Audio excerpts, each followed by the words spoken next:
lot of people have been wondering what's been going on with The Weeknd. Well, if we look at his halftime show tonight, we can get an idea. Back in August, we saw him like this at the MTV Music Awards, then in November at the American Music Awards, and then last month in his music video wearing the same outfit for Save Your Tears. A lot of this at the show tonight. He starts off in front of a choir, this innocent singer chasing his dreams. And we find him in a hall of mirrors, quite literally blinded by the light. But then we see him as these other versions of himself as he does plastic surgery to chase the fame in Hollywood and chase his dreams. Even though we quite literally see him on top of the world at this part right after, very quickly we see it getting out of control as these versions of himself manifest and he's surrounded by them in every direction. He does achieve fame and happiness. In the end, Hollywood swallows him up, spits him out, and all these versions of himself around him are dead. While this is the scene that a lot of people are going to remember tonight's show by, you got to give it to The Weeknd, for this has been months in the making. He's been fully committed, and tonight was the finale. All right, Super Bowl halftime show. Looking forward to this too. I kind of like The Weeknd. Some of these halftime shows from the Super Bowl and the Olympics have a weird quasi-satanic message to them, but I don't expect anything too pagan this year. And then, oh my God, what the fuck is that? Descending onto the stage.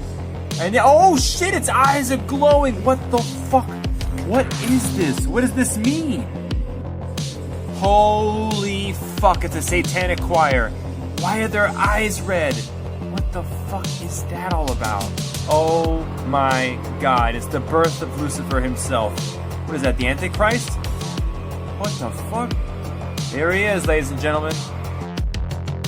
And it's Lucifer incarnate in his bright red jacket, looking lit up like an Italian horror film with singing demons in a choir in the background with red eyes. This is nightmare fuel. You guys check out The Ritual last night at the Super Bowl? Yeah, I loved it, man. No child sacrifice, though. Am I the only one who thought the halftime show was kinda creepy?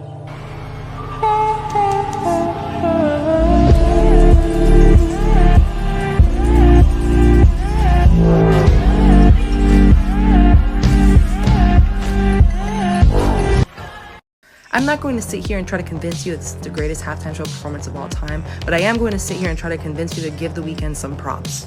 First of all, he got snubbed at the Grammys. Let's give him this. Second, he put in $7 million of his own money into this, something that NFL and Pepsi should have paid for, but they didn't.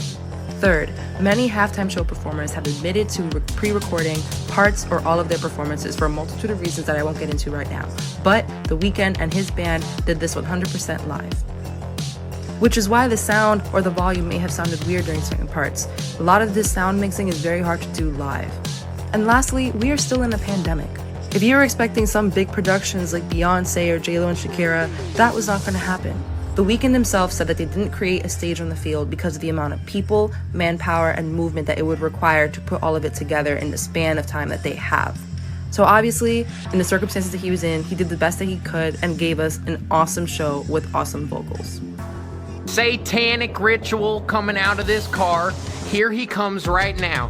And this devil's gonna come out in this suit and he's gonna tell us all how Joe Biden is the one for all of us. But you can't buy into this, America. I'm telling you.